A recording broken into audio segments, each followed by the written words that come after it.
கிறிஸ்துவுக்குள் மிகவும் பிரியமான என் சகோதர சகோதரிகளுக்கு ஆண்டவராகிய இயேசு கிறிஸ்துவின் நாமத்தில் என் அன்பின் வாழ்த்துக்கள். இன்றைய நாள் செய்திக்கான வார்த்தை 2 ராஜாக்கள் 18:7 கர்த்தர் அவனோடு இருந்தார், அவன் போகிற இடமெங்கும் அவனுக்கு அனுகூலம் ஆயிற்று. இந்த வார்த்தையின்படி கர்த்தர் எங்களோடு இருந்தால் எமக்கு நன்மைகள் உண்டாகும். தாவீது நாளுக்கு நாள் விருத்தி அடைந்தான். சேனைகளின் தேவனாகிய கர்த்தர் அவனோடே கூட இருந்தார் என்று 2 சாமுவேல் 5:10 வாசிக்கிறோம். இங்கே தாவீது உடனடியாக ராஜாவாக வரவில்லை. நாளுக்கு நாள் வளர்ந்துதான் பெரியவன் ஆனான். சாமுவேல் தீர்க்கதரிசியினால் தைல கொம்பின் மூலம் அவனுடைய 7 சகோதரர் நடுவிலே அபிஷேகம் பண்ணப்பட்டவன் தாவீது. அவனுக்கு கிடைத்தது ராஜ அபிஷேகம். இது தெரிந்தும் கூட சகோதரர் தாவீதை மிகவும் அற்பமாகத்தான் எண்ணினர். இவனெல்லாம் ஆடு மேய்ப்பதற்குத்தான் தகுதி என்று நினைத்தனர். ஆனால் ஒரு நாளில் கர்த்தர் அவனுக்கு நியமித்திருந்த ராஜா என்கிற உன்னதமான நிலையை பெற்றுக்கொண்டான் என்று வேதம் சொல்லுகிறது. கர்த்தர் அவனோடு இருந்தபடியினால் அவன் உயர்வை யாராலும், எந்த சூழ்நிலைகளாலும், எந்த மனிதர்களாலும் தடுக்க முடியவில்லை. அவன் வர வர விருத்தி அடைந்தான்.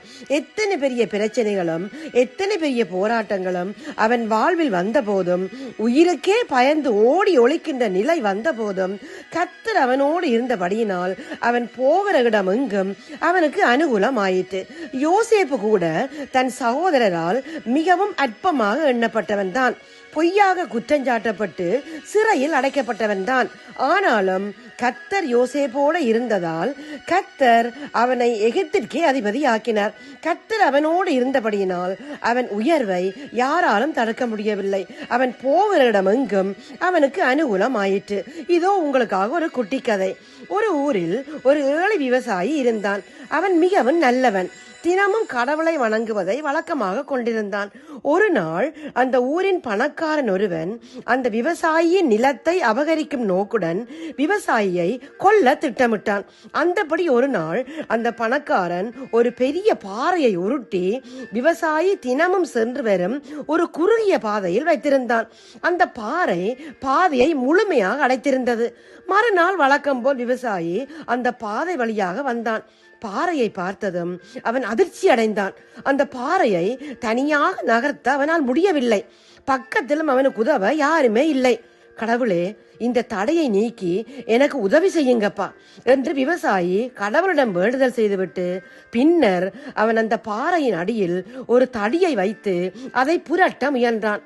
அப்போது அந்த பாறையின் அடிப்பகுதி சற்று நகர்ந்தது. ஆனால் அங்கே ஒரு ஆச்சரியம் அவனுக்கு காத்திருந்தது. பாறையின் அடியில் ஒரு பெரிய புதையல் பட்டி இருந்தது.